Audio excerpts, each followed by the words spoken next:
Olá, muito bom dia, seja muito bem-vindo. Nós estamos agora ao vivo, são 8 horas e 31 minutos, quase 32, pelo horário de Brasília. E a partir de agora, você acompanha as notícias do Brasil e do mundo. E vamos aos destaques do dia.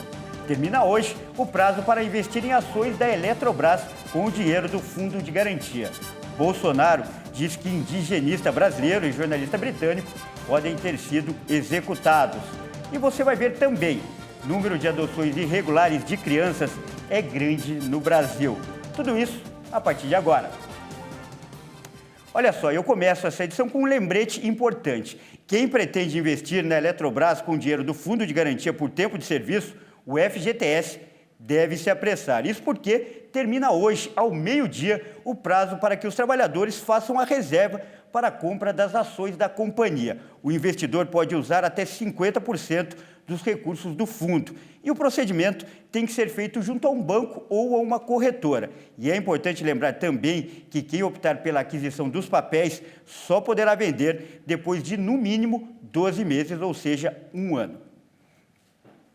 E ainda falando de FGTS, de cada 10 brasileiros, apenas 3 usariam o dinheiro do Fundo de Garantia para pagar contas e limpar o nome. A maioria deseja sacar os recursos para a compra da casa própria ou então montar um negócio. Esses dados são de uma pesquisa encomendada pela Serasa. Foram entrevistados de forma online 2.132 brasileiros entre os dias 12 e 22 de abril por uma empresa de pesquisa encomendada pela Serasa.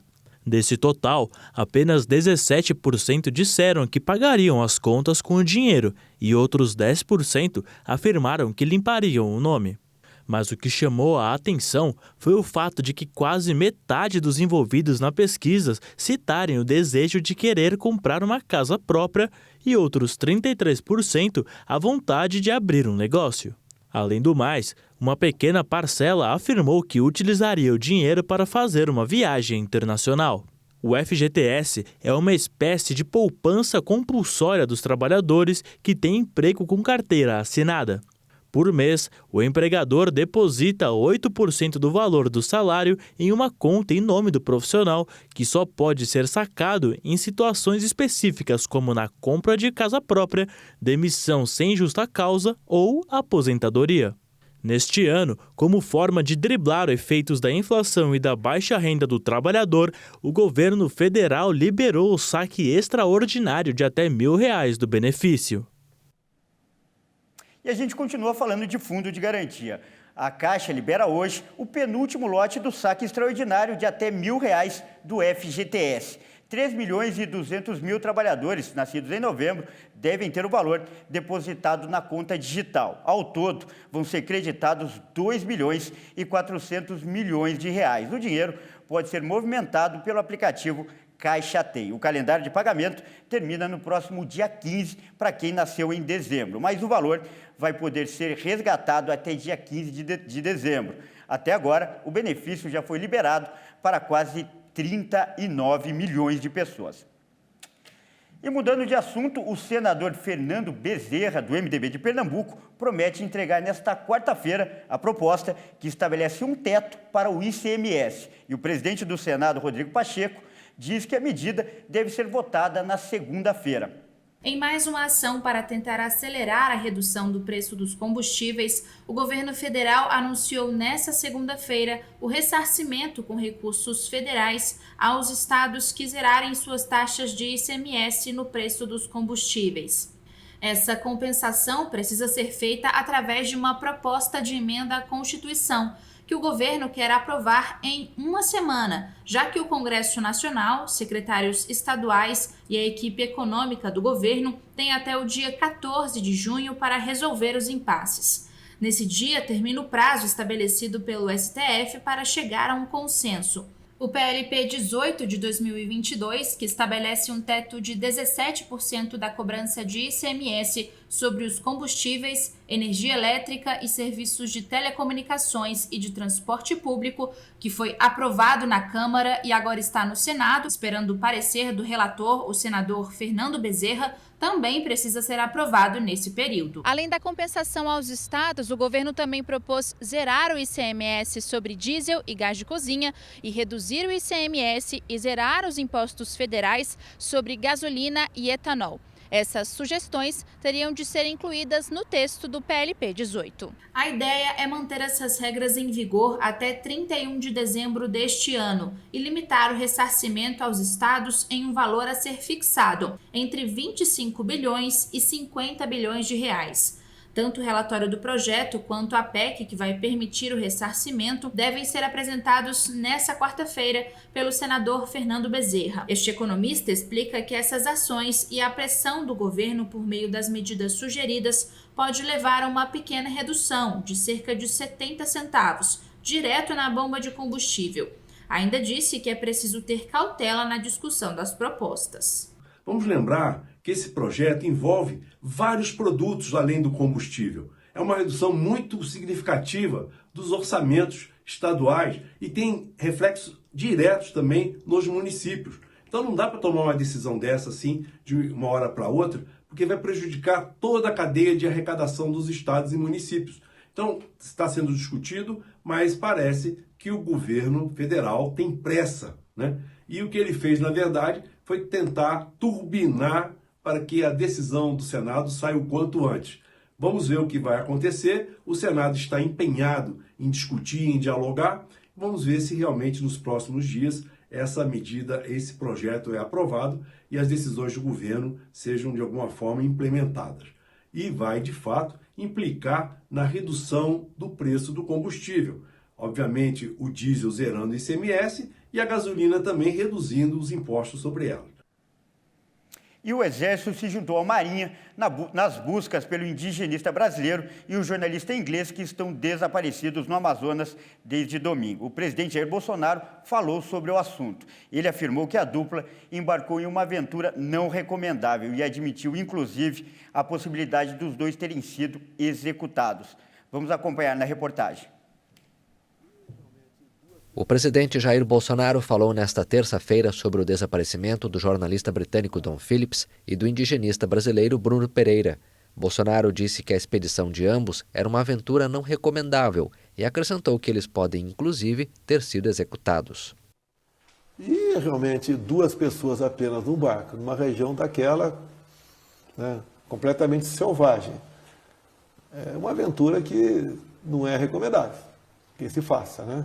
Tudo pode acontecer, pode ser um acidente, pode ser que eles tenham sido executados, tudo pode acontecer. A gente espera e pede a Deus que sejam encontrados brevemente. As Forças Armadas estão trabalhando com muito afinco na região. Em um vídeo, a brasileira Alessandra Sampaio, mulher de Dom Phillips, pediu ao governo e aos órgãos competentes para intensificarem as buscas. Eu queria fazer um apelo para o governo federal para os órgãos competentes a intensificarem as buscas, que a gente ainda tem um pouquinho de esperança de encontrar eles. Mesmo que eu não encontre o amor da minha vida vivo, eles têm que ser encontrados, por favor. Intensifiquem essas buscas. Dom Phillips, de 57 anos, colaborador do jornal britânico The Guardian, desapareceu enquanto realizava uma investigação para um livro com Bruno Pereira. Os dois homens não são vistos desde a manhã de domingo. Eles haviam recebido ameaças na semana anterior ao desaparecimento, revelou em nota a União das Organizações Indígenas do Vale do Javari e o Observatório dos Direitos Humanos dos Povos Indígenas Isolados e recentemente contatados. O Vale do Javari é uma região de difícil acesso próxima à fronteira com o Peru e a Colômbia e especialmente afetada pela presença de garimpeiros e madeireiros ilegais que exploram a região. Olha, e ainda falando sobre esse assunto, um homem suspeito de envolvimento no desaparecimento do indigenista e também do jornalista foi ouvido na noite de ontem pela polícia do Amazonas. Além dele, outras 4 pessoas prestaram depoimento, mas na condição de testemunhas. Ninguém foi preso e os nomes não foram revelados pela polícia. Mudando de assunto agora, após mais de 3 anos, a Polícia Civil identificou mais uma vítima da tragédia de Brumadinho, em Minas Gerais. O rompimento de uma barragem que devastou o município mineiro em 2019 matou 270 pessoas. Segundo informações da Polícia Civil, o corpo encontrado em abril deste ano e reconhecido por exame de DNA era de um homem de 56 anos que, na época, era funcionário de uma empresa terceirizada da mineradora Vale e prestava serviços de auxiliar de sondagem. O Corpo de Bombeiros continua buscando por outras 4 pessoas que permanecem desaparecidas. A tragédia causada pelo rompimento de uma barragem em 25 de janeiro de 2019 deixou rastros de destruições no município mineiro que perduram até os dias de hoje. Em janeiro de 2020, o presidente da Vale e outros 15 funcionários da mineradora, além de uma empresa terceirizada, foram denunciados pelo Ministério Público de Minas Gerais. Segundo os trâmites normais, a Justiça Estadual recebeu o processo em fevereiro do mesmo ano. Porém, ele foi suspenso após decisão do Superior Tribunal de Justiça transferi-lo para a Vara Federal. Nesta segunda-feira, o Supremo Tribunal Federal determinou que a ação volte à competência do Estado. E olha só, agora nós vamos para um rápido intervalo e no próximo bloco a gente atualiza para você os números da Covid-19 no Brasil. E você vai ver também. Especialista afirma que o número de adoções irregulares de crianças no Brasil é grande.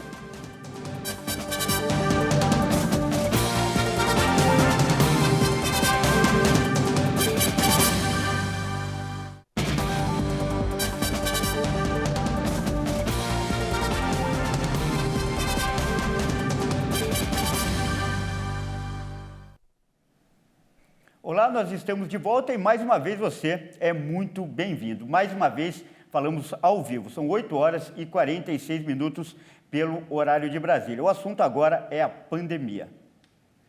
E olha, foram registrados 71.045 novos casos de Covid-19 em um dia no Brasil, enquanto a média de mortes continua estável em menos de 100 casos. Em 24 horas, no Brasil, foram contabilizados mais 307 mortes por Covid-19. Desde o início da pandemia, o total de óbitos pela doença já chegou a 667.348. Também foram registrados 71.045 novos casos em um dia. Ao todo, já são 31.266.163 diagnósticos confirmados. Já com relação à média de mortes, no Brasil, a curva apresenta tendência de estabilidade, com variação de menos 2% em relação a 2 semanas. O indicador pontua 96 casos. A média móvel de casos indica 35.304 vítimas diárias. A curva apresenta tendência de alta, com uma variação de 128% em relação a 2 semanas atrás. E o assunto agora é vacinação contra a Covid. O Brasil aplicou mais de 444.537.000 doses de vacina. Vamos entender melhor agora o avanço olhando o nosso vacinômetro.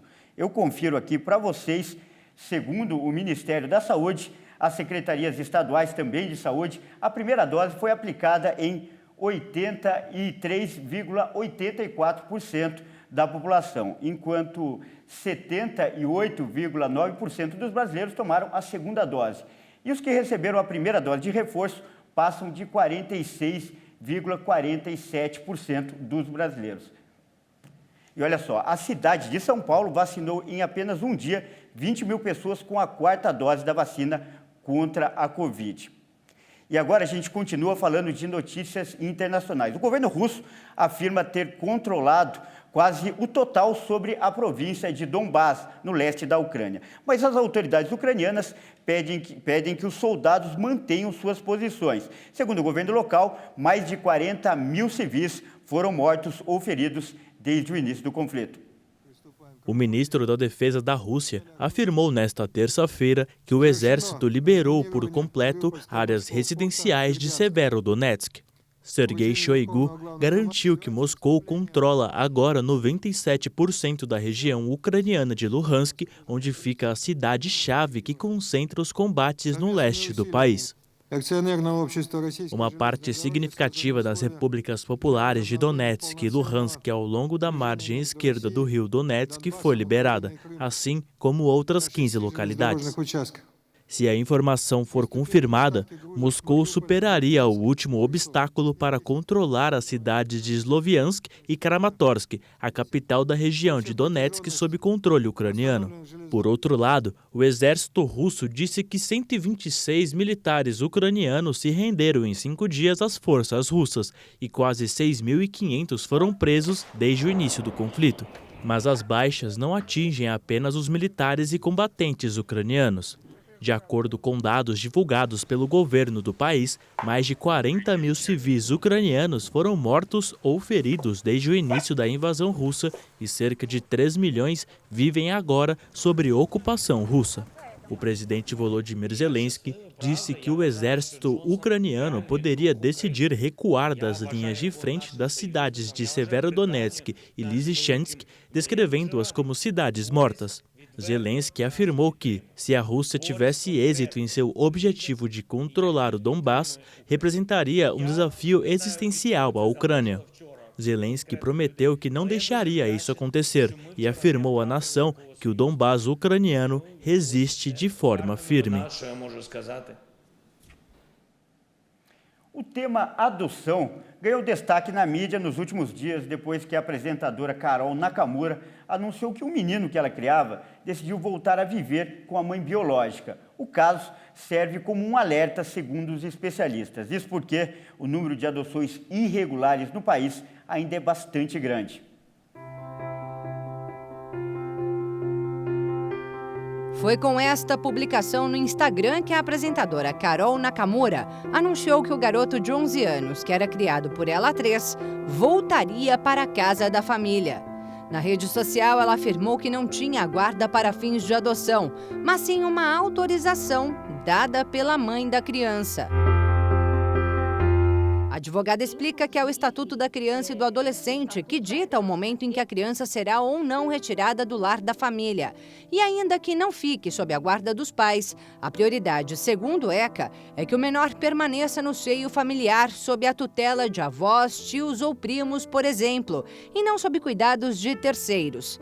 Nesse caso, a pessoa ou família interessada precisa entrar com um processo de adoção. Então a gente tem o CNA, que é o Cadastro Nacional de Adoção, e lá você precisa estar inserido, tudo isso supervisionado pelo CNJ, que é o Conselho Nacional de Justiça. Então você precisa estar inserido nesse cadastro, você obrigatoriamente tem que passar por uma avaliação, e nessa avaliação, que é feita por psicólogos, tem um estudo psicossocial posteriormente, esses profissionais do juízo, eles vão conseguir avaliar qual que é o seu perfil e para que tipo de criança o seu perfil se enquadra.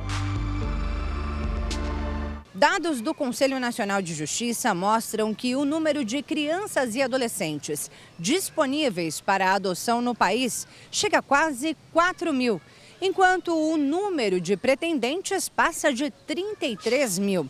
Mas a maioria deles espera por crianças de até 6 anos de idade. Só que grande parte das crianças disponíveis tem mais de 8 anos. E outra grande parcela é de adolescentes com mais de 16. E toda a demora para a finalização do processo de adoção, segundo a especialista, muitas vezes é o que leva os pretendentes ao procedimento popularmente conhecido como adoção à brasileira. Infelizmente, ela é muito comum em locais onde a pobreza é um pouquinho mais extrema, ela ocorre com mais frequência. Normalmente, aquela mãe tem aquela criança, eles conseguem burlar o registro, então passa como se tivesse nascido daquela pessoa. Então você não consegue depois, você não tem a forma de fiscalizar, porque rola muita corrupção, rola dinheiro para adotar dessa forma e ocorre demais. A advogada explica que a maior parte dos casos de adoção ilegal ocorre nas regiões norte e nordeste do país, mas no restante do Brasil também há ocorrências. Aqui em São Paulo, durante os quase 4 anos de espera na fila da adoção, o casal Cláudia e Rodrigo comemoram a vitória. São pais não só de uma, mas de 2 crianças. Mas, por enquanto, a guarda é provisória. Nós participamos de alguns grupos de apoio a adotantes, né, do nosso município. Eu acho que talvez seja a primeira dica para dar para quem tá pensando em adotar. Participem de grupos de adoção, conversem, se informem, discutam um tema com quem tem conhecimento de causa, né, e quem está apoiando casais adotantes. Quando você está dentro de um grupo de apoio, quando você tem esse conhecimento, ele fica mais fácil você entender, aceitar, acalmar o seu coração para poder conduzir o processo de forma mais tranquila, né? E depois de tudo que enfrentaram até aqui, o casal reconhece a necessidade de cada passo dado ao longo dessa jornada. A adoção não é só uma prova de amor, é um ato de coragem, porque não vai ser como você imaginou, não vai ser fácil, vai doer, vai desesperar em algum momento, você vê que tudo valeu a pena.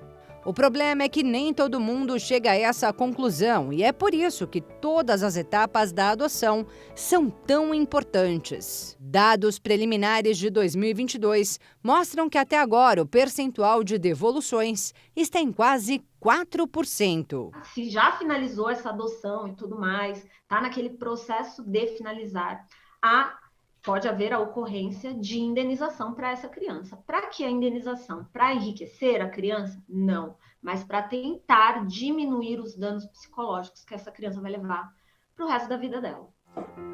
Ai, que delícia, meu amor. Obrigada. Apesar de compreender e concordar com todo o processo necessário, a influenciadora digital Caroline Haddad pontua. Que a parte de critérios, eles estão corretos, sim. A parte burocrática que eu acho que é um pouco exagerada.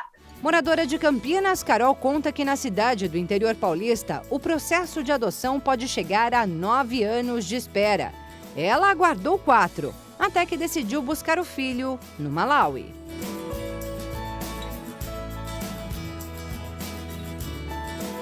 Conheceu o Tendai por foto, a gente viajou para lá para conhecê-lo, aí a gente adorou ele, a gente viu que era um perfil de criança que tinha muito a ver conosco, a gente ficou com ele lá um tempo para a gente se conhecer melhor. Depois disso a gente entrou com o pedido de adoção dele e aí veio a pandemia, né, que atrapalhou um pouquinho meu processo, por isso que meu processo demorou 1 ano e meio, senão teria demorado uns 6 meses. Tendai, de 7 anos, chegou ao Brasil há apenas 3 meses e já mudou tudo na casa da nova mãe. Tudo muda, porque eles viram prioridade, né? E é uma coisa natural, não é uma coisa assim que a gente faz conscientemente, é natural. Do Malawi ou do Brasil, o que importa é que se tudo é feito conforme a lei, as crianças ganham muito e os pais ainda mais. A recompensa é diária.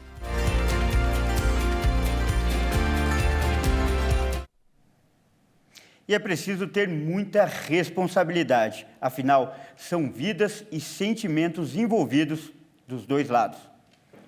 Bom, e essa edição fica por aqui. Muito obrigado pela sua companhia e às 10 horas eu volto com mais informações para você.